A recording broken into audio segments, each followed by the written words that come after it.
Fun fact, EJ, the Jets had 9 offensive linemen last year that played 2 or more positions.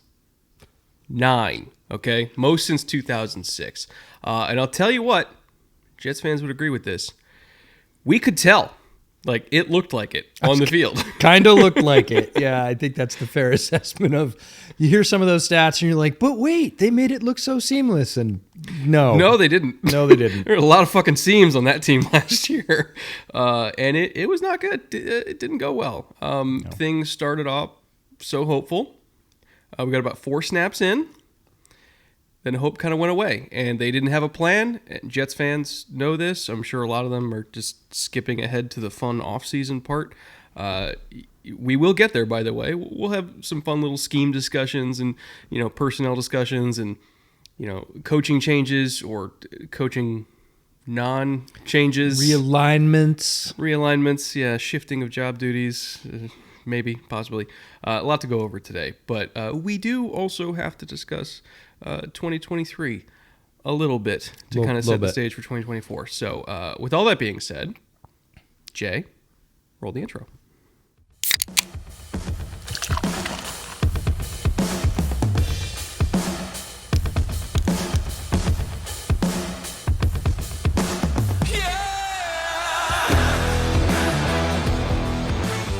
Welcome once again to the Bootleg Football Podcast. I can't remember what episode number this is in our team preview series, but we are going day by day, team by team, looking at the 2023 season for every single ball club, as well as looking at what they did in the offseason, previewing what they might do this season. I will say, probably going to be a lot of similar things said this year about the Jets that we had last year, which is, well, if Aaron Rodgers is healthy, they're going to be pretty good. We maintain that, yes, as long as Aaron Rodgers is healthy, they're going to be pretty good. However, what's different this year? I have a little bit more confidence that Aaron Rodgers is going to stay healthy this year because their offensive line on paper is a lot better, which, again, we're going to get into that as well. But before we do, EJ, how you feeling? I was having a little bit of deja vu at that moment, thinking, oh, what did we say about the Jets last year? Oh, we said, yeah, if this works, it's going to work. And just like all Jets fans, that lasted all of 4 plays. And this year, we're like, no, really believe us. It'll work if it works. But I'm with you. They've done a lot to solve their problems. And really, that's going to come in the free agency section when we talk about that. Joe Douglas did what he needed to do, I think. He did as much as a general manager can do to really fix the issues. And, of course, that sounds really pedantic. Like, well, isn't that his job?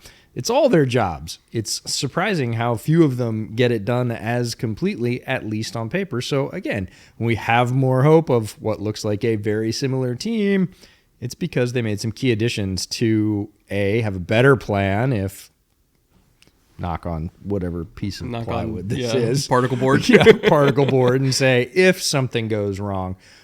Last year, I think everybody felt at that moment, like 4 plays in and everybody went, oh, buddy, it's like they had to rally, but they had no plan. That was their plan, and it was gone. And I think they've learned from that. Robert Saleh said as much. Like, hey, if that happens again, we're going to be more ready than we were. Well, good on you. You better be. But let's hope that doesn't happen. Let's hope, which is the same thing we said last year, I realize, which is why I'm having that deja vu. We want to see Aaron Rodgers on the field. Like, they got him there for a reason. We like their weapons. We want to see him operating that offense at a high level. Been a while since he's done that now, but, man, if that happens, it's going to be fun. Before we dive into 2023 and kind of expanding on what happened last year and then, of course, getting into 2024, I do want to thank Underdog, our sponsor, that made this whole thing happen. Again, I flew up to the Seattle area. We're not in Seattle. Yeah, we're true. How many ever miles south of Seattle, over on the Puget Sound. Again, we're inside today because May in the Pacific Northwest is gestures at everything. Yeah, not as sunny as I thought it might be. But it's okay. We still have a nice heated interior to do today's show from. But I want to thank Underdog for helping to make this all possible. Being our primary sponsor that's literally funding the show all of last year and all of this year. If you guys want to support our sponsors who make this show possible, you can, of course, go to the link down in the description below or you can go to the QR code that we're flying on screen right now. Promo code BOOTLEG, you get a deposit match offer, and there's also a Pick'em special for you waiting in the Pick'em lobbies as well. They kind of rotate every single week, so it's tough for me to put up the exact one that it is today, but we'll, through the magic of editing, put whatever the Pick'em special is for this week on the screen Fix right it now. in post. It could be basketball. It could be hockey. Could be it golf. Could be golf. Yeah. You know, there's season-long NFL pick'ems going on right now. There's obviously best ball drafts going on right now. So there's a lot to do on Underdog. Check it out. See if there's anything you want to play. And use our promo code BOOTLEG. And you get a whole bunch of goodies to go along with that. And when you support our sponsors, you make this whole show literally function. We get to keep doing this. We get to keep doing it. So, again, thank you to Underdog. With all that being said, let's talk about, briefly, talk about 2023 so we can actually get to the good stuff. Yeah, we'll keep this short. We know what the reasons were, as do you. Overall results, 7-10. That put them third in the division. Home record of 4-5. Road record of 3-5. Last 5 games, 3-2. They did start to figure it out towards the end of the year. Better late than never. We're introducing a new metric this year. It's called QBS, or quarterback support. I came up with it along with Arjun Menon of PFF. And really think of it as a rating of the support that a team gives its quarterback. And that comes in offensive measures of pass blocking and non-QB rushing EPA, pass scheme, defensive effectiveness based on EPA, and special teams. So it's really everything. How did they set the table to be able to perform on the field? It's from 0 to 100. Worst team in the NFL is 0. Best team in the NFL is 100. Jets came in at 38.7. That placed them 20th out of 32 teams, which, again, if you're a Jets watcher, you're probably not surprised by that rating. And then we'll talk about Power Score, which is the ranks they came up with all that support. Again, their NFL rank based on rushing offense, passing offense, rush defense, and pass defense, then points scored and points allowed. So rushing offense, not good, 29th. Passing offense, worse, 31st, but you probably knew that already. I'm surprised there was anybody worse. I'm not going to lie. We'll get to that. Rush defense, Jeff Ulbrich's defense, very solid, was 9th, and their pass defense, 4th, elite, top 5 and top 10. Points scored, 29th, not surprising. Points allowed, 12th. Their scoring defense was also very good, so it's not just that they were good situationally against the run of the pass. As a whole, that defense was very solid, pulling more than its fair share of the weight. Overall, that gives them a power score of 19. In power score, lower is better. If you are number 1, you would have ranks of number 1 across the board. Of course, no team has that. So a power score of 19 makes you 21st in the NFL overall. And when you look at that, their QBS being 20th, their power score being 21st, it's about on par, and I know this is going to anger some Jets fans, but they might have actually even overachieved a little bit. I know it doesn't feel like you look at some of the games they won early, like the Buffalo game. Like after Aaron went out, they had no business winning that thing, and they still did, right? So, they kind of did overachieve a little bit considering the circumstances. Yeah. But I think that's also why there's so much hype on this team, is they look at what happened last year, and they're like, guys, we didn't have a quarterback, and we had 9 different offensive linemen playing multiple spots, and we still went 7-10. Yeah, we still won games. So they're not that far off. It's literally an offensive line and a quarterback away. Aaron's coming back, and then they made a lot of investments in the offensive line. So unlike another team in the division, spoiler alert, where we're like, we kind of like the moves in a vacuum, but they didn't really address what the real problems were. The Jets kind of did address what the real problems were, which is offensive line and backup quarterback situation. So it's pretty easy, I don't want to say fall into the trap, but it's pretty easy to understand why a lot of people are thinking, okay, well, is this the year they actually go on the run? Because they're more built to weather the storm of a normal NFL season, no pun intended, because there's literally a storm outside right now, but they're kind of more built for it this year. And I commend Joe Douglas for that. Like, they actually have done a really, really good job. We'll get into the specifics of all the moves they made in a little bit. I do want to talk about, schematic information here. Last year we kind of just threw a bunch of numbers at you and said, have fun. We'll whittle it down a little bit and just talk about, okay, what are the things they do well? What is the identity of the team? Because at the end of the day, like, identities are are what win and lose NFL games. Their identity as an offense, when everybody's healthy, again, massive star there. When everybody's healthy, the identity of the offense is primarily a wide zone based running scheme with kind of duo as the changeup. I was looking through a bunch of different, downs and distances, field positions, everything like that. And I was like, okay, do they, even looking at fronts and personnel groupings, is there anything that I could really figure out of like, what's the trend for wide zone versus duo? Because they call those two runs more than anything else by far. Like, that's kind of the only things they really call. And I was like, can I find any sort of trends of like when they call wide zone versus when they call duo? And I couldn't. Everything actually stayed fairly consistent in terms of the percentages. I was like, oh, that's good. That's better than most teams. Makes them harder to game plan against if sure. if you're not like really sure what you're going to get. Because again, wide zone and duo are very different run schemes, and you stop them very differently as a defense. Like you read it and you fit it a lot differently. So the fact that I couldn't really find any discernible trend for how they run the ball, I was like, okay, we're cooking a little bit there. As far as the pass game, it's going to look wildly different this year, mainly because the quarterback's going to be wildly different this year. And we know that in any Aaron Rodgers offense, the pass game is just whatever Aaron decides to do with the line of scrimmage. It all comes down to, connections with his receivers and being able to look at each other and like literally exchange glances and change concepts on the fly by just looking at each other. But that's kind of how Aaron Rodgers' pass games have always operated, which is he's going to give you a hard count. He's going to see what you're in. He's going to look at his receivers. They're going to do some funky hand signals. They're going to run something entirely different than what was called, and it's going to work. If Aaron's on the field, it's going to work. So that's kind of what they did last year, or rather what they wanted to do last year, and I think it's what they're going to do a lot of this year. And it's interesting you say that about wide zone and duo too, talking about the run game, because again, with a quarterback that's as experienced as Aaron Rodgers, they can have two called. Yeah. And based on not even the hard count, he can come up, look at the front, look at the shades on the tackles up front and say, it's one or two. We're calling basically the same run, but we're calling it in a different concept because we get a favorable alignment if so. He's got that level of experience, of smarts. He can do that in half a second when he gets to the line, and the offensive coordinator or play caller, whoever that might be, and can just basically say, okay, here's your two-pack. Like, call it the way that is best based on alignment when you get to the line of scrimmage. A lot of quarterbacks might struggle with that.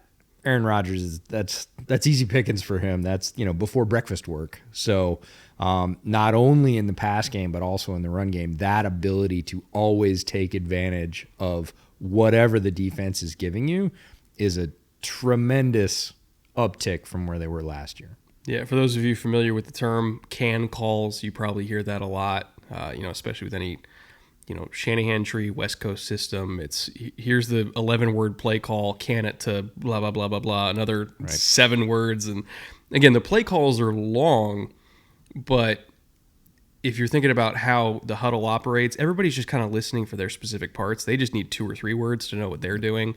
Really, the only person who needs to understand what all the words are is the quarterback, and Aaron's Aaron. Like he's got the whole thing. So I know the play calls are intimidating, but it's really only intimidating for the quarterback. Everybody individually is like, what's the formation? Offensive linemen are like, what protection are we in? Receivers like, what's my route? Like it's all modular, right? So that's why West Coast offenses do it that way, is so that everything is very modular and you can kind of just pick and choose little words here and there from different concepts, throw them all together into a play call, can it to another, modularly built play call, and there you go. You have an offense. Always cracks me up with the young guys who are entering a West Coast offense. Oh, and they got no idea what to do. No, they hear their 2 things and they start to leave the huddle, and the quarterback's like, yo, because they're just waiting. And then they're so focused, they're like, where's my bit? Where's my bit? There's my bit. Okay. And they leave, and the quarterback's like, stay put. I'm not done yet. Yeah. Oh, and who was it? There was some DB. It might have been Dion back in the day. He could always tell if it was a run or a pass based on, how early receivers would leave. Because if they heard run, they're just like, oh, whatever. Like But it also care. like how their body language was. Right. It's like I gotta strapping the block. gloves. Am I not strapping the gloves? Like Yeah. stay in the huddle. Okay. Just stay in the huddle. Can't give shit away. On defense. schematic numbers. They played like a defense that had better DBs than almost everybody else. A lot of cover one, a lot of match quarters, which is basically just man coverage with extra steps. If you're looking at how it plays out, like Sure. it's still a lot of people on islands out there. Everything turns into man when it's 15 yards down the field. But they had the DBs to do it.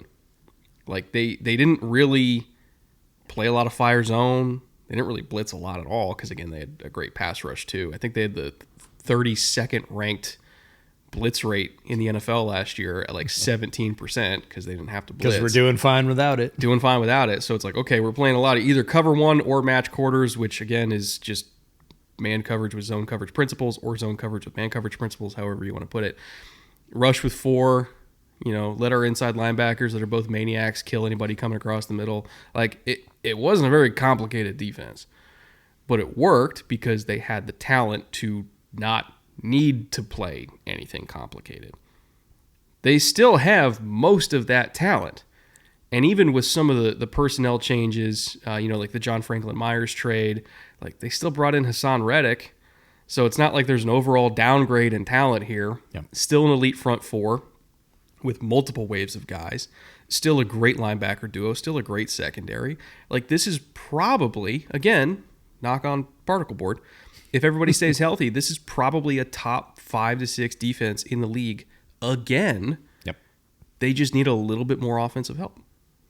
And it is interesting when, again, so much focus is on one position, and rightfully so, most important position in sports. There was a lot of other things that went on with the Jets season, and a lot of people just literally tuned out after the first game. I mean, if you're not a Jets fan and you're looking at it and hoping that the Aaron Rodgers, circus is going to play out on the field and you're going to get to see that, they had notably a ton of primetime games, which then became kind of a weight around the neck of the league. But so many times, really good things happen down the stretch to young players developing, to guys stepping into roles, as we talked about, guys moving on, and you're like, oh, they lost somebody, but you're like, yeah, but they drafted a guy the year before, and they think he's ready. And so we're going to see some of those storylines play out, see if they're right, see if those coaches have done their job and gotten those guys to a development point where there's not really a drop-off, even though a key player left. We'll talk about all those later on. There's a lot of good storylines about the Jets, and a lot of them just got subbed out because everybody went, well, it's over after, one quarter of football. This Kyle Ruby is really good, by the way. It's fantastic stuff. It's almost as good as the Sherry. No, the Sherry is the shining star. Though. For those that don't know, we brought a whole stash of different whiskeys to sustain us throughout the week. We did. We got Midwinter, we got Kaio, we got Jameson. We have an elite shelf in the kitchen. We've got Jameson 18, Kyle Ruby, New Riff Single Barrel, which you might not have heard of, but it's delicious. Milam & Green, like it's a killer lineup. There's no downturn. No weak spots. Yeah. And that's why we're recording this at like 3 p.m. It's like, okay, we could do, Kaio at like 10 a.m., but that would be a little bit problematic. So depends on breakfast. All right. We are now at the coaching and front office section, EJ's favorite section, because he just gets to dig up nuggets about random assistant coaches. I'll let you take the floor. Good times. Well, GM Joe Douglas, we've already talked about him. We're going to talk about him more as we get to the free agency period because he's done a great job in the draft. We've liked the Jets draft 2 years ago. They were one of our 3 favorite drafts in the NFL in our wrap-up right after the draft episode. But he really did his work or earned his money in free agency this year, and we'll talk about that in a bit. Robert Saleh, head coach, year 4 as head coach of the Jets. Offensive coordinator, and this is interesting, Nathaniel Hackett in name. Now, is he though? Right. So we should talk about this. There was I don't know, how do you want to classify this? A kerfuffle about the fact that the Jets had made some motions to have him retain that title, but have some of the job functions siphoned off to other folks and make it look a certain way. I don't really know what to make out of that, except they weren't terribly happy with what they got last year, so they were trying to diversify a little bit without flat out firing Nathaniel Hackett. That's all I could read out of that. So the answer is I don't know if he really is, and I'm not sure if anybody outside the building really knows that either. I also am not sure how much it matters. Because, again, Aaron is Aaron, and he's going to do whatever he's going to do when he's at the line of scrimmage. I don't even know how true the report is. I really don't. The Jets have denied it. Of course they are. Sure. A lot of other... They're going to go, yeah. Yeah, of course, we absolutely tried to do that. But thanks for letting us know. Does it? Like, if anybody else was calling the plays, like, would it really matter that much? Because Aaron's still going to do his thing. Like, I kind of don't really care. At this point in his career, probably a solid 70+% of that offense is in his hand every time he goes to the line, and it might be higher than that. Yeah. So at the end of the day, I'm not saying the OC is Aaron Rodgers, but like it's very much like Peyton Manning. I was going to say Tom late Brady, Peyton Manning years, Drew where Brees. Everybody was like, "Oh, it's blank," and it's like it's not. It's Peyton. Yeah. At this point, they're game planning partners, but the guy running the show on the field is kind of correct. The guy that's going to get the ball in his hands every snap is the guy that's really controlling it. Defensive coordinator Jeff Ulbrich, former Niners linebacker who now has been a coach for a long time and has been extremely successful.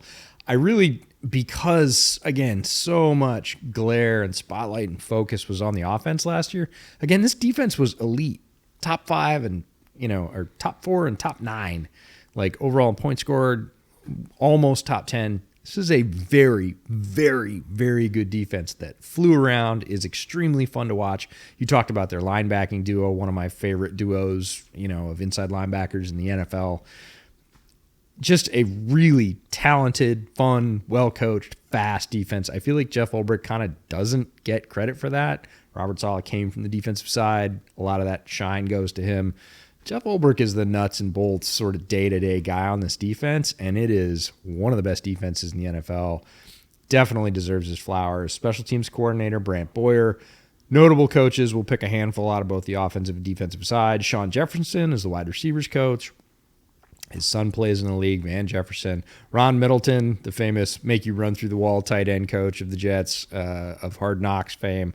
I think, one of the most player-focused coaches in the entire league that guys would just sign up for. If you made him, I feel like if you made Ron Middleton the head coach of a team, guys would be like, I'll take a free agent deal over there. Yeah. Like, he's just one of those guys. On the defensive side, Marquand Manuel is the defensive back and safeties coach. People remember him as a former player from the NFL. And Mike Rutenberg, the linebackers coach, wanted to give him his flowers because, again, his guys are out there absolutely tearing it up, playing at full speed. When we were doing bootleg shot of the week, like, it was like, yeah, so Mosley and, it was always a Jets linebacker, and we always had to have one, and it wasn't hard to find their shot of the week because they always had one. Especially Quincy, Quincy literally on a weekly basis. Yeah, it was like Quincy, and who else are we going to add? Because Quincy had one, right? Oh, we actually had 3. We just need to pick the favorite one. So Rutenberg gets his flowers for that. Might be the greatest collection of linebacker developers in the NFL. If you're looking at Saleh, who's a linebacker guy, well, also defensive line, but sure, he's a linebacker guy. Ulbrich, linebackers coach. Yep. Going back to his time in Atlanta, and then you got Rutenberg. Like, find me a better room of linebacker coaches. I don't know if one exists. In terms of their results on the field and how well those guys play, like, again, a position that's been generally devalued in the NFL. Inside linebackers are finding it tough to get deals, except for the cream of the crop. And, to have 3 guys on a staff like that, typically staffs like that we highlight are quarterback developers, where there's a quarterbacks coach and OC and a head coach who are all like quarterback guys. And we're like, oh, well, if you're a quarterback, you want to go play for those guys. Well, if you're a linebacker, you want to go play for the Jets. Yeah. Because you've got a position coach, a defensive coordinator, and a head coach who all understand what you're doing and put you in a position to succeed. So probably a big reason why C.J. Mosley this offseason, he had like a $17 million salary, like a $21 million cap hit. And he willingly did like this restructure / like mini extension. Because he's like, why would I want to go anywhere else? Like, this place is great for me. Just to pick the Harbaugh line. Yeah. Who's got it better than us? Nobody. I'm not going anywhere. Why would I leave this? Given all that information, again, the schematic information we pointed out, the coaching, the front office, everything like that, we like to pick 3 offensive players that are our underdog top 3. And these are top 3 values, Right. ideally. In most cases, it will be values. With the Jets, it's kind of a slightly altered discussion about value. Yeah. And I'll kind of set the stage here. So you got Breece Hall. His ADP is the 7th overall pick. Okay, makes sense. Garrett, his ADP is the 12th overall pick on underdog right now. Okay, again, makes sense. Probably going to be the number 1 receiver for Aaron Rodgers, who historically feeds his number 1 receiver. Understood. Malachi Corley is going at wide receiver 74, ADP 167. So in a 10-man league, it's like late 16th round pick, right? You're getting him for nothing. Right. This is the 1970s NFL draft that had 33 rounds. And who did we pick in the 23rd he's like day round? 7. But it's such an interesting discussion about value because you got 2 guys that are priced probably correctly, and you're not getting value on them at all. Right. Versus Malachi Corley, who you and I both like a lot in a particular role. Again, he's more of like the yak guy. He's slash. He's a running back, receiver, returner, Kick returner. And he's under the new rules for just sure. give him the ball and watch him go, right? And that's why they drafted him. Yeah. Because like he could play 3 different spots for you, and probably will play 3 different spots for him. But it's a wildly different discussion on value where you got 2 guys that are going really, really high, probably appropriately, versus 1 guy that's probably going later than he should, considering the role that we think he's going to play for them in terms of getting a bunch of manufactured touches and everything like that.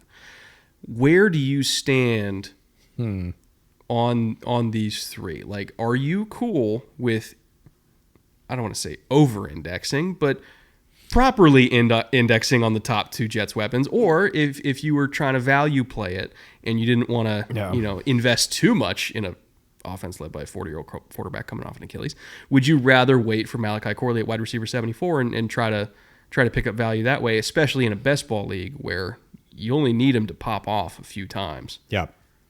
We talked about this before we started recording, and it really comes down to how you want to play.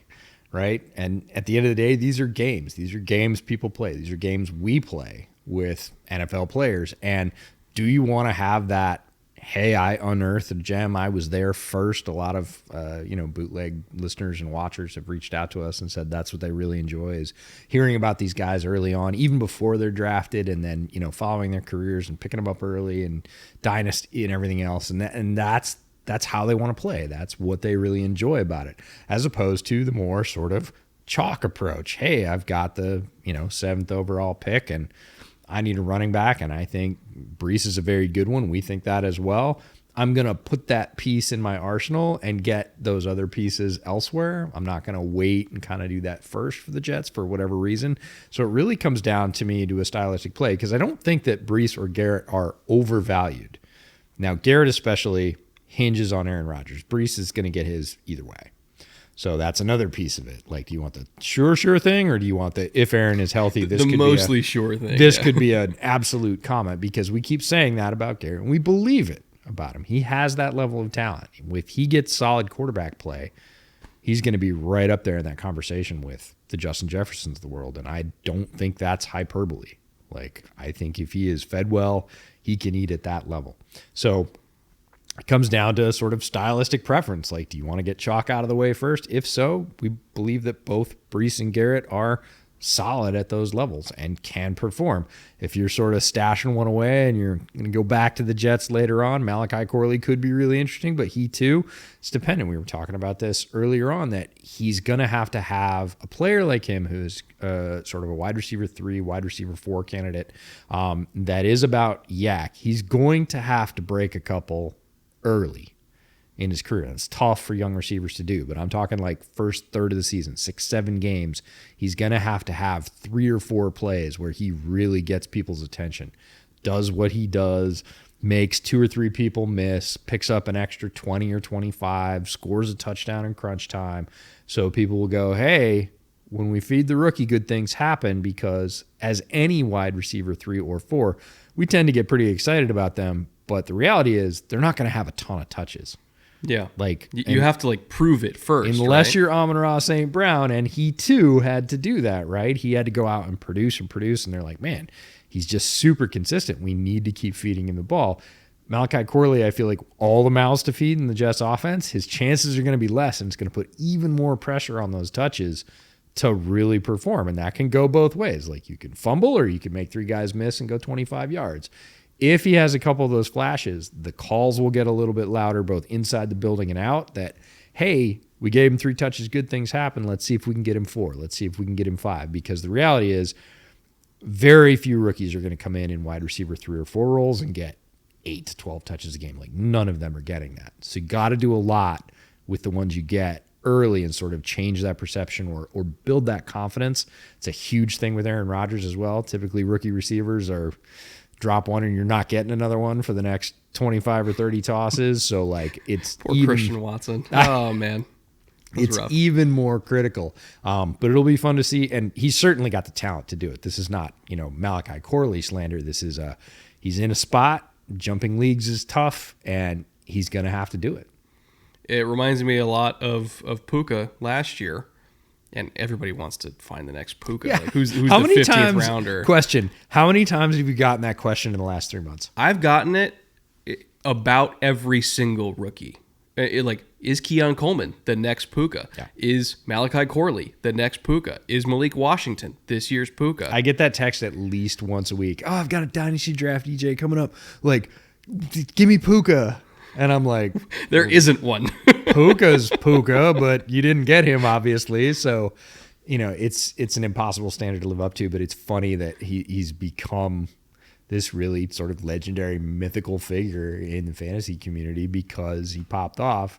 We liked him. We didn't even think he was going to hit those heights, but now everybody wants that guy. Like, hey, you knew beforehand, like, tell me the next one. I'm like, dude, I don't have the lottery numbers. If I do, probably wouldn't be doing this for a living. Also, there's a reason why we were so big on Puka this time last year, 100%. which was just the hand in glove fit with the role. Like we could immediately project the role. Yeah, it's right there. We're not entirely sure what Malachi's role is going to be immediately. We know he has the talent. Yes. Like he's more physically talented than Puka, to be honest. Well, I know you were big on Puka. I'm all no. When I look at how he talented. moves, like he's a more explosive mover than Puka to me. To you. I know you were a big Puka guy. Again, we don't need to debate that, but again, a lot of people I think But underrated. here's the thing. Even though he's a more explosive mover than Puka, to me, Puka was a better player coming out, right? The big thing was health. So is Malachi Corley the same level of football player as Puka when he's coming out of BYU? No. Does he have the potential to be just as dynamic a weapon after the catch? Yes, because of how explosive he is. Yeah, they're very different players, both incredibly talented as football players and as athletes. They are different athletes, but they're both very good athletes and very good football players, but they're also very different. They get it done in very, very different ways. So I'm sure we thoroughly confused you at this point. Right. Well, You're do like, I what take him do? later or not? Wait, I thought I wanted him. Now I don't. Here's what I'll say. It's a 16th round pick, guys. Oh, yeah. Throw the dart at this point. Like, fuck it. Get It's it a done. 16th round pick. Yeah, that is a value, really, no matter which way you look at it. And we both think he's going to outproduce that. Yes. Like, pretty easily. Even if we are not 100% sure what the role is yet. Right. Like, It's like, give the guy some touches. You're going to get some points out of him. And again, in a best ball format, that's exactly what you need. You don't need points every week. You need him to go off for a few weeks. Hopefully, for his sake, those weeks are early in the season because he'll get more of them down the road if that's the case. But either way, it's a 16th round pick. Yeah. Let's get to free agency losses. There are some teams in this division that March was not kind to them at all. For the Jets, total opposite. March was very kind for them. Like, yes, they did have some losses, but if we're looking at the names that left versus the names that came in and or stayed, which we'll get to in just a second, pretty easy for me to say it's a net positive. Yeah, and really the focus of the two areas you're going to get to talk about, which are the additions and the re-signings, we line up with them very well. We'll talk about the losses first. Some big names that I didn't highlight. Dwayne Brown obviously didn't play a lot for them. He's aging, still a good player. Carl Lawson, very, very deep defensive line on the Jets. I still think Carl Lawson can be a nice rotational player. Again, approaching 30, but still has gas left in the tank. Just didn't end up playing because Injuries on that team, there's a lot of talent. You got injured. So lots of other names that left, but when you really talk about guys that had impact, John Franklin Myers, you mentioned earlier, went to the Broncos in a trade. He played over 50% of the snaps, 55%. Zach Wilson I highlighted, not necessarily because of his impact, but just because of his profile. High draft pick as quarterback that doesn't work out in the Big Apple. You got to mention it now also with the Broncos. Quinton Jefferson, ends up with the Browns. He played just over 40% of the snaps, but they're a very particular type, and we'll talk about how they replaced him when we get to the additions section.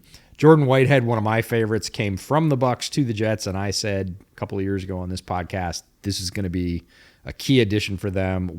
Played almost 95% of the defensive snaps, ends up going back to the Buccaneers, which I think is fascinating. Mekhi Becton, again, high pick, was supposed to be the answer as one of the bookend tackles. Ends up on the Eagles. Again, played 90% of the snaps for the Jets last year, and now he gets to go to work with Jeff Stoutland.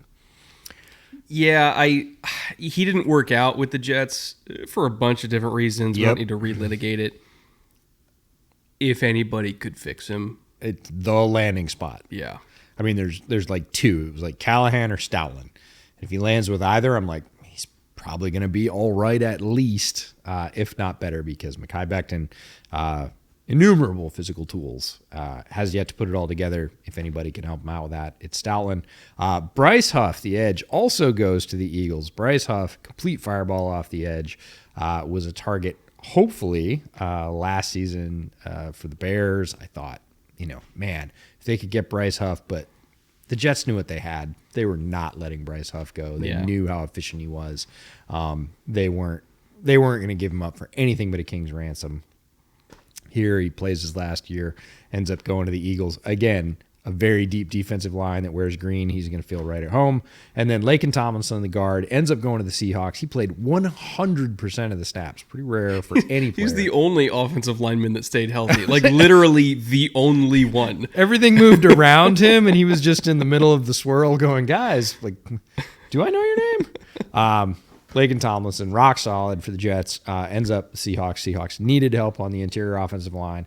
So those are the guys that I think really sort of matter as losses for the Jets. There were many more, but those are sort of the most meaningful pieces that moved on out of New York.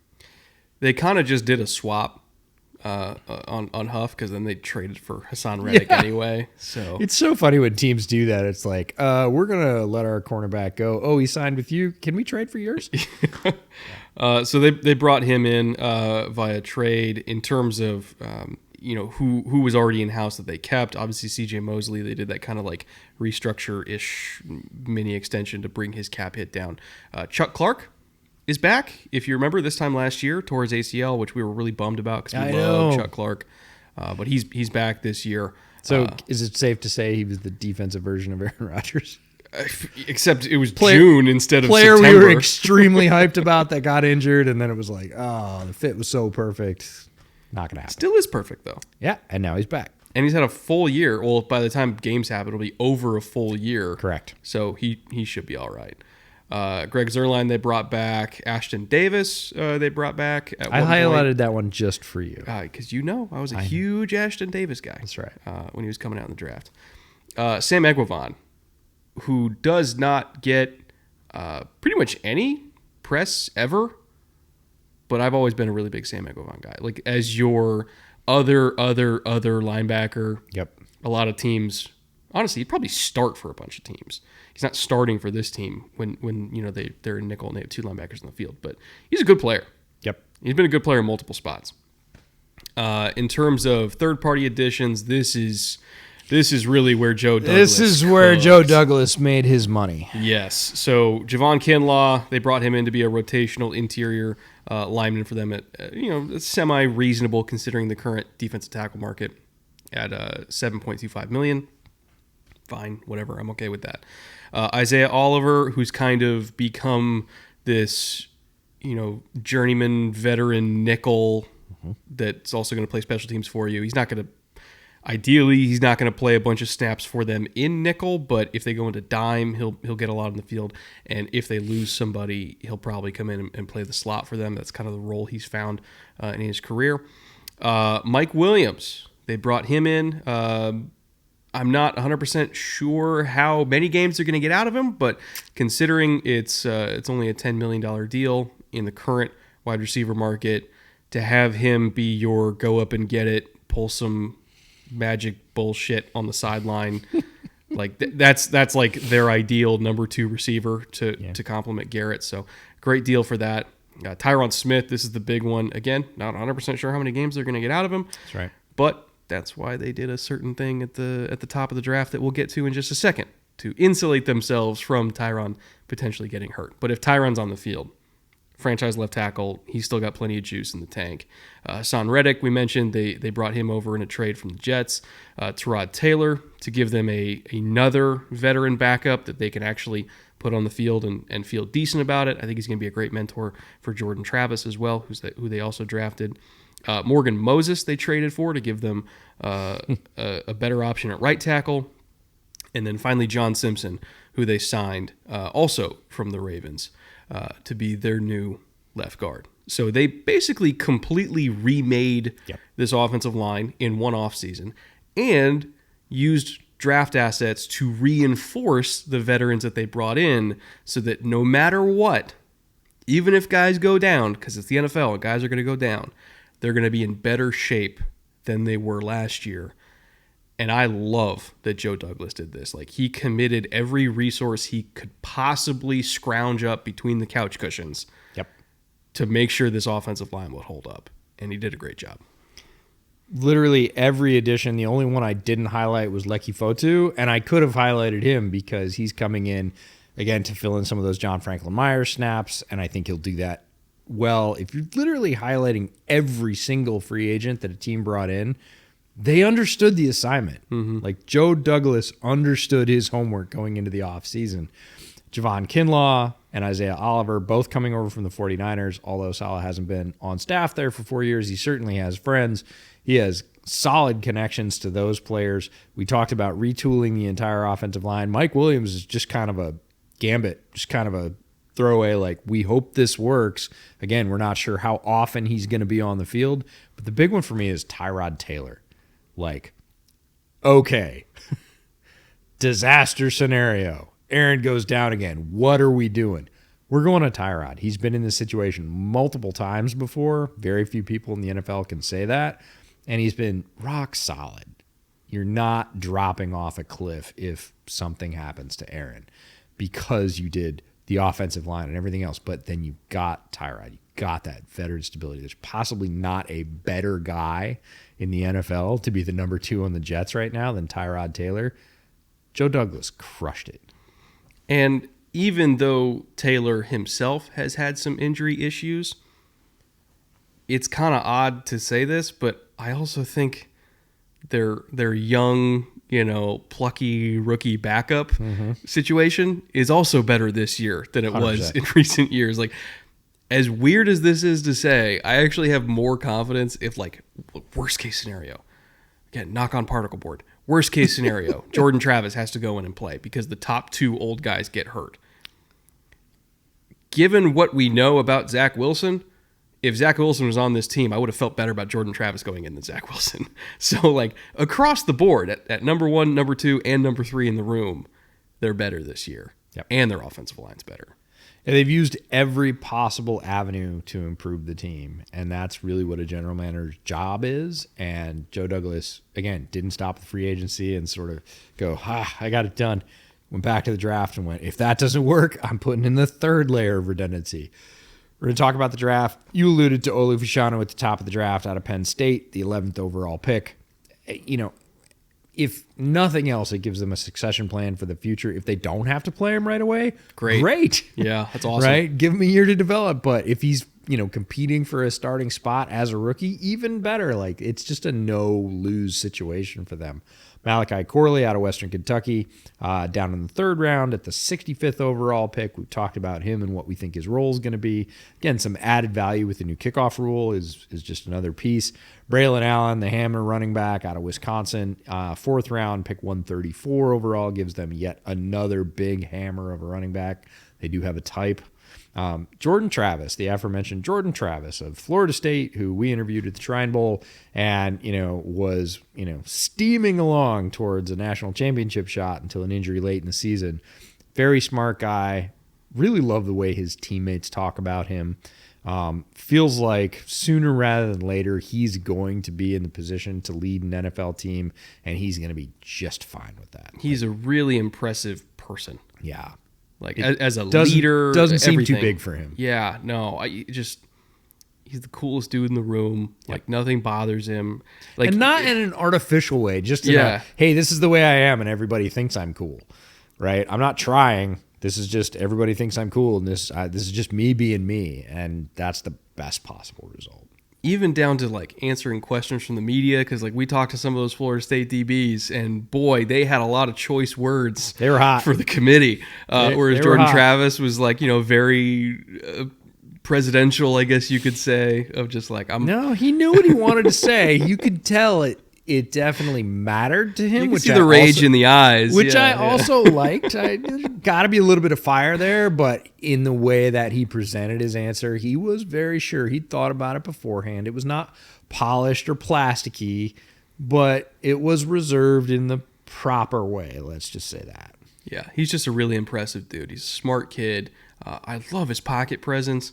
Downfield accuracy could be a little bit spotty, but as far as how he handles pressure in the pocket, I feel like that's the harder thing for a young kid to master is like, hey, if you're doing a 3-step drop and you're keeping it short to like 7 or 8 yards and you let the tackles fold around you, are you going to succumb to the panic of, seeing an edge rusher run past your peripheral vision? Like, are you still going to hang in there and deliver the ball? And he did. Yeah. So teaching a kid to stay in the pocket under pressure is like one of the hardest things you could do. He's already got that. We can figure out the deep ball accuracy.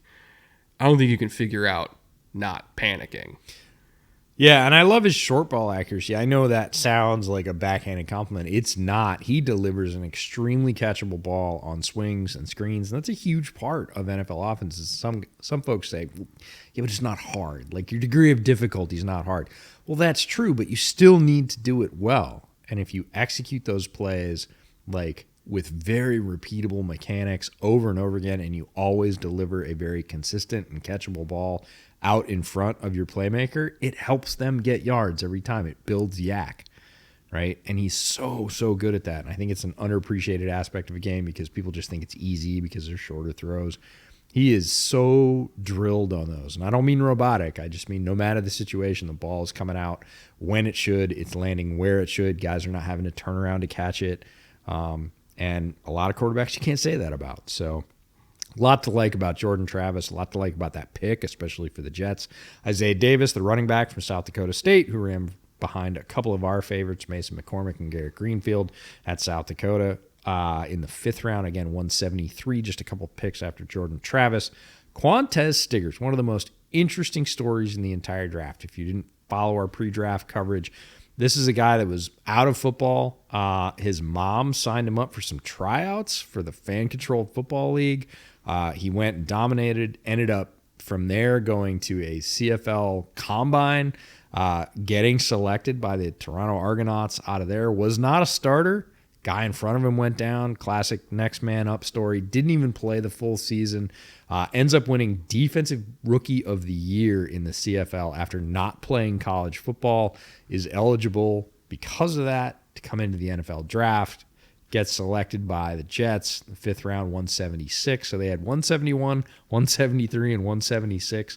Turned that into 3 kinds of good talent. But Quantez Stiggers, great hands, solid build. When we were talking to Emory Hunt pre-draft, he was talking about, look, the field in the CFL is so much wider. You're just a boat in the middle of the ocean. Mm-hmm. He's going to look around on the NFL field and go, this is it? This is all I have to cover? I got this. physical tackler, could play nickel, could play outside. Again, we interviewed him at Shrine Bowl. Love the attitude, which is, I'm not even really supposed to be here, so I've got nothing to lose. I've already proved I can play as a professional, which is the most sort of interesting backwards path to the NFL ever, as we're seeing more and varied paths to the NFL, international player program, and everything else. Quantez Stiggers, fascinating dude, great player, great story. And then they rounded out with Jalen Key, the safety out of Alabama, down in the 7th round at pick 257 right before the end of the draft. Again, very solid. I would say the only sort of luxury pick in there for me is Braylon Allen. It's not that he's a bad football player. It's just that Joe Douglas looked and said, okay, we're in the... How many big-ass running backs do you need, Joe? Yeah, Come on I got a big-ass running back who I like in the 4th. Like, all right, I'll take him. I'm not going to fault him for that because up and down the board, again, when you pair that with free agency, which is what you're supposed to do, mix and match your resources to sort of solve all your problems, very solid draft from Jets. Maybe not the sexiest, certainly not, the draft from a couple of years ago that we just absolutely loved and sort of gaped over, but like it's hard to poke a hole in that. Well, the Jets are now at the point in their roster building journey, back when they had, God, how many top 50 picks was it in like one class, right? They had so many. Lot. I think it was the Sauce and Garrett and Jermaine Johnson draft, right? And you're like, oh my God, this is amazing, right? You had a lot of assets and used them really well. But they had a lot of assets because they were terrible because they didn't Right. have good players. And then they got a bunch of good players, right? And so now it's just about filling in holes and adding depth and, doing the unsexy thing. Finding fits. Finding fits. And that's what the Olu pick is. Like, it's not sexy, but I'll tell you what, it was good. It was a great pick. Great value. Especially because, like, Olu and Tyron already know each other because they both work with Duke. For sure. So can you imagine a better mentor for Olu Fashanu, especially being a Duke Manyweather protege, than having the Duke Manyweather protege and Tyron Smith, being the left tackle in front of you? Like, that's awesome. Like, it's a great pick. We talked about the Corley pick. Like, we think he's super explosive and can play a bunch of different spots for them. The Stiggers pick, I want to also highlight because I'm not even sure he's going to stick at corner. They might try him at safety because of the range and the ball skills. Yep. Like, he's not going to get on the field at corner for this team right now. He might get on the field at safety. Yeah, 3 safety looks for sure. And he'd be really good at it, I think. And he wouldn't care either. Yeah, he'll play whatever. This isn't a kid coming out of like the SEC with pedigree. Like, I was a cornerback at LSU. I'm not playing safety. Like, he doesn't care. He's like, I'm a defensive back. I don't really care what you call it. It's all man after a few seconds anyways. Sure, you want to put me at safety? That means I get more reps. Let's go.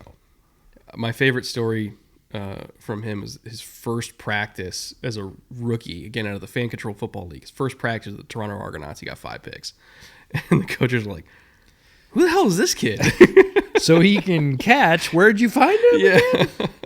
Yeah. Yeah, he's a fun player. He's a really fun player. I'm happy that he ended up there just because of how good that coaching staff is at developing young players. Like, he's going to be great for them. Notable undrafted free agents. They had a huge UDFA haul. They got Eric Watts out of UConn. I wasn't a huge Eric Watts guy, but I didn't think he was going to go undrafted. I was going to say, but you were enough of a fan you thought he was going to get picked. Braden McGregor, another thing. Like, another Michigan player who I didn't have a big grade on, but I didn't think he was going to be UDFA. So, snagging him as a priority is great. Leonard Taylor III, that's the big one where, like, I really thought he could have gone 4th round. Yeah. Like, and it would have made sense to me considering his physical tools. Again, keep in mind, there's a lot of nuance to the Leonard Taylor eval because this is somebody who a couple years ago played primarily 3 technique, and people were looking at him as like a 1st-round pick because he was extremely productive as a 3 technique. Yep. All of a sudden, Miami's nose transfers to Florida State, so then they kick him into nose and tell him to add, it was like 15 to 20 pounds, right? And he's not used to playing nose. The angles are different. The reads are different. I would even say the techniques are a little bit different. If you're trying to anchor as a nose versus getting upfield as a 3 technique. And he wasn't good at it, right? Mm-hmm. But if you look at his snaps last year as a 3 technique when they kicked him back out said go hunt. Still got it. More than still got it. He had the highest pass rush win rate out of any 3 technique in college football, like by a lot. Yep. It was like 28%. It's hard to find NFL 3 techniques that are at 28%. So, like, he's still got juice. He could still rush the passer.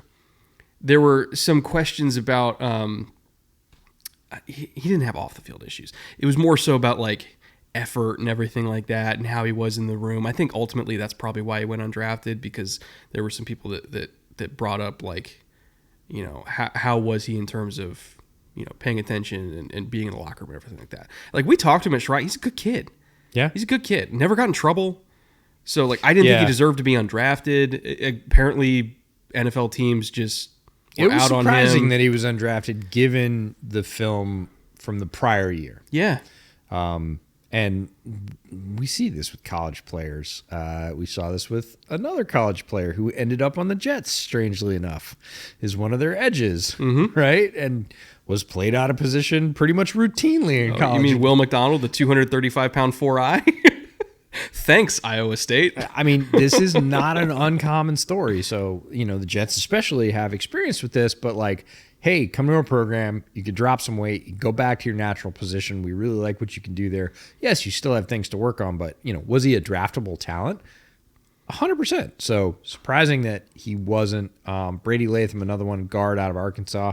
You're getting an SEC guard with a bunch of power, you know, who, again, they think they can bring in, put in their offensive line room, strengthen that, you know, free agency, draft, UDFA. We're just hitting it. We're not stopping. We're going to make sure we've got the guys in the roles where we need them to be so that we don't repeat the same mistakes.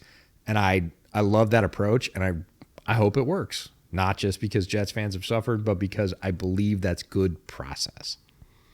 Joe Douglas has always had good process. Well, on most things. I think the process around proofing the roster against a potential Aaron Rodgers injury wasn't good process last year, but they learned from it, and they had good process this year. So I'll give them I think they were a little bit starstruck last year. They were like, we did it. We got needed a him. quarterback. We got a quarterback, and we are set. And I don't want to say rested on their laurels, but then the air went out of the balloon, and I think a lot of people, not necessarily panicked, but went, ooh, we weren't as ready as we thought. Yeah, but again, we learn from our mistakes. And have reinforced the team because of it, and that'll make them a stronger organization down the road. That brings us to final two sections, which is, you know, we had a report card last year where we had letter grades for a bunch of different categories. This year we kind of distilled it down to thumbs up, thumbs down, or thumbs even. Yep. You know, did this team get better? Did they get worse? Or are they basically the same? Did all the moves cancel each other out positively, negatively? Unequivocally, it's got to be a thumbs up, right, for the Jets? For me, for sure. Like, I don't know how anybody could argue that they're worse. Well, and it's not just the Aaron Rodgers coming back thing. It's literally all the stuff we just talked about around that in case that doesn't work. Like, I don't want to see Aaron Rodgers go down. I want to see him play a healthy season. Please, please, please play a healthy season. It's going to be so much fun. If it happens, I'm not going to have the same feeling I had last year, which was, oh my God. I'm going to be like, all right, hey, they've got a backup quarterback or two. They've got an offensive line that can make that a lot easier for them. They've got a great slew of playmakers. We know the defense is in good hands. This team can still win some games, a bunch of games. You know, I would say they're still in playoff contention even without Aaron on the field. So if you leave Aaron on the field, you've got to say thumbs up. Yeah. Worst case scenario, this is still going to be a ground and pound defensive team that can win football games. Be a bitch and a half to beat. Like, take Aaron Rodgers out of it. They're just going to be a bitch to beat because, like, they're so good on line of scrimmage and they have so much skill position talent and they have a potential nightmare to deal with on special teams. The coaching staff is good. Like, I understand people are like, oh, why are we giving the Jets so many primetime games early in the year? Because they're fucking good. Yeah. Like, that's why. Like, they're good. Same reason they gave them to him last year, but there's possibly even more reasons this year because they've reinforced and they're not going to fall in the same way. Now, could they invent a new way to fall? Look, you're Jets fans. You understand that's completely possible. But in terms of preparing for all the things you can really control, they've done a much better job than they did last year, and we were high on them last year.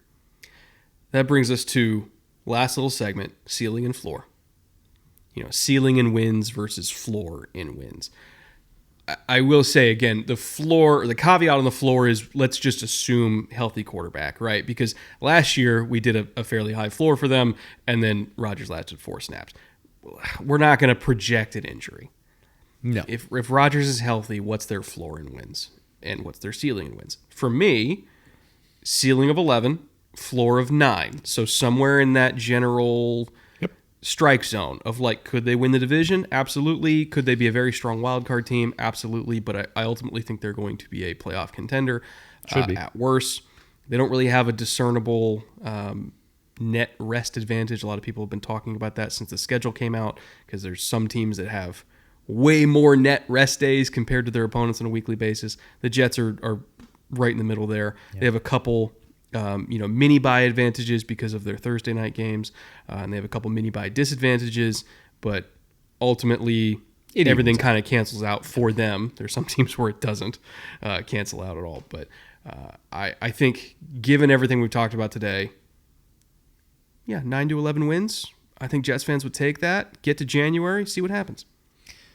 Yeah, and again, because of the style of play you talked about, the ability to like really beat people up on defense, outrun you on offense, regardless of who's playing quarterback, they're built for postseason play. They just have to get there. I'm going to go with 11-8. That might seem a little bit low, but we've seen Aaron Rodgers when he's not firing, even if he is on the field. There were times even in Green Bay where he just sort of didn't mesh, didn't agree with the play call, wasn't happy, whatever it was, and didn't end up with top-flight results. Still good results, still playoff-worthy results. But I think the floor is, if it just doesn't work, because, look, it's been a while since we've seen it work. And the NFL is very much, what have you done for me lately? It's been, almost now 3 full seasons since Aaron was firing on all cylinders. He's not as young as he once was. If it just kind of sputters for whatever reason, I still think the floor is 8. But 11 wins gets them strongly into the playoffs. And again, this is a team built for a postseason run in terms of how they're constructed, the players they have, the way the coaching staff philosophy works.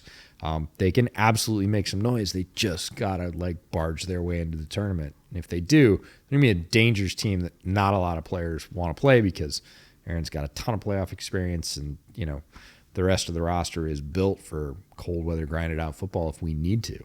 Yeah, just got to get there. Yeah. Just got to get there. All right. Well, thank you for watching today. If we have sufficiently made you excited for Jets football this year, which, they're a polarizing team. I don't know if we did that, but if we did, you can go check out our clothing partner, Homage, at the link in the description below or at the QR code on the screen. They have an NFL license, so there's a whole bunch of different Jets gear. They also have bootleg gear, anything to your heart's content, even if you don't buy bootleg gear, if you just buy Jets gear or Dolphins gear, if you're a Dolphins fan that watched this late, just hate watched it for any particular reason, or Bills or Patriots or Chiefs or whatever. Anything you buy at Homage using our link, we get a share of the proceeds. So you could support your team and support us at the same time.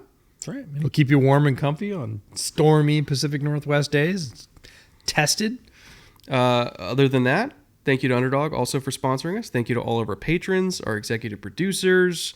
I think that's about it. I think that's all we got each. Rolling on through the AFC East, and NFC East is next week. Your team's coming.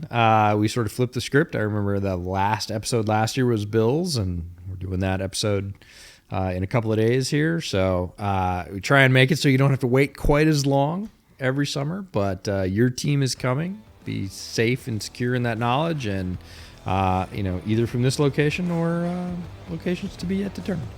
Ideally, we'll come back here. But anyways, we'll see you guys soon.